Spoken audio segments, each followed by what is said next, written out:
Bismillahirrahmanirrahim. Assalamualaikum warahmatullahi wabarakatuh.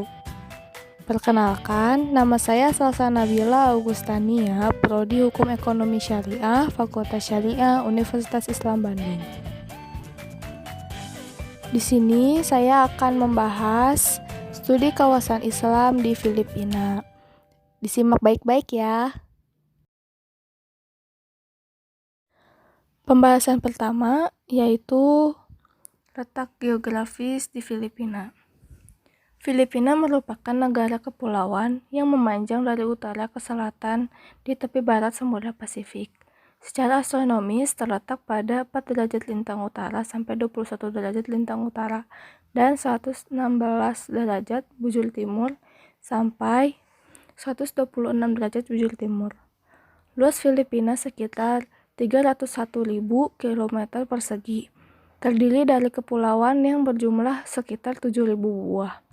Batas negara Filipina adalah di utara, yaitu selatan Taiwan, di timur, yaitu Samudra Pasifik, di selatan, yaitu Laut Sulu dan Laut Sulawesi, dan di barat, yaitu Laut Cina Selatan. Negara Filipina adalah sebuah wilayah yang terdiri dari beberapa pulau besar dan kecil. Yang paling besar adalah Pulau Luzon dan Mindanao, yang merupakan 2/3 seluruh Filipina. Pulau lainnya yaitu Mindoro, Panay, Negros, Cebu, Bohol, Leyte, Samar, dan Masbate, serta Pulau Palawan. Selanjutnya, sejarah masuknya Islam di Filipina.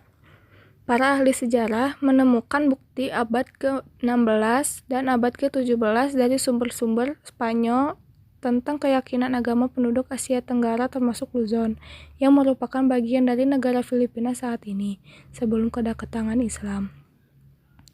Sumber-sumber tersebut memberikan penjelasan bahwa sistem keyakinan agama yang sangat dominan ketika Islam datang pada abad ke-14 dengan syarat berbagai upacara pemujaan untuk orang yang sudah meninggal.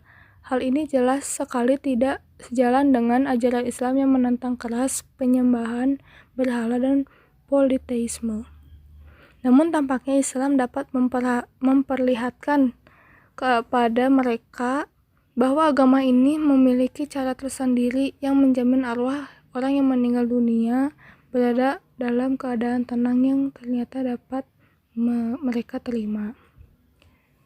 Islam masuk ke wilayah Filipina Selatan, khususnya Kepulauan Sulu dan Mindanao pada tahun 1380 Masehi.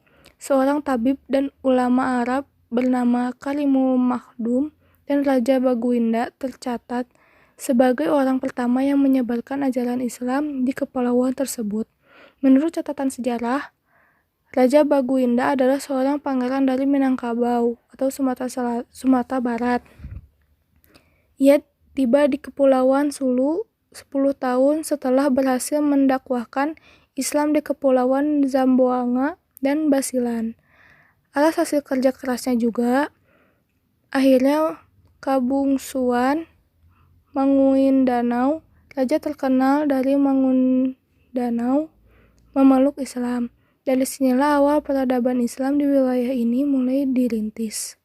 Ada pula pendapat yang lain mengenai masuknya Islam datang ke Kepulauan Sulu, bahwasannya Islam datang ke Sulu pada abad ke-9 melalui perdagangan, tapi itu tidak menjadi faktor yang penting dalam sejarah Sulu. Sampai abad ke-13, ketika orang-orang menyebarkan Islam, mulai pertama kali tinggal di Buansa, kemudian di daerah-daerah lain Kepulauan Sulu.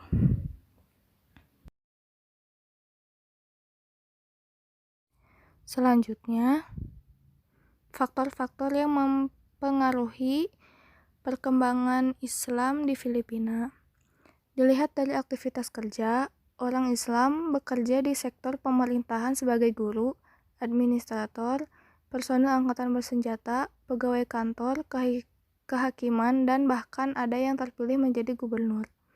Kaum muslimin yang mendapat pendidikan sekuler cenderung mudah menyatu dengan negara Filipina. Sebaliknya, yang tidak mau menerima pendidikan sekuler dan hanya mendapatkan pendidikan agama secara tradisional biasanya tidak menghendaki integrasi dengan Filipina, terutama kelompok elit lokal yang mendapat pendidikan di Timur Tengah. Antara kelompok elit tradisional dan masa terdapat jurang pemisah yang cukup lebar di kalangan masyarakat Moro. Identifikasi dan kesadaran etnik yang terjadi karena pembagian komunitas-komunitas Muslim secara geografis tampaknya sangat kuat. Namun, meskipun terdapat variasi dan perbedaan itu, terdapat perasaan persaudaraan keagamaan terutama ketika menghadapi persoalan yang sama. Sekian yang dapat saya sampaikan. Mohon maaf apabila ada kesalahan atau kekurangan. Dan terakhir, wassalamualaikum warahmatullahi wabarakatuh.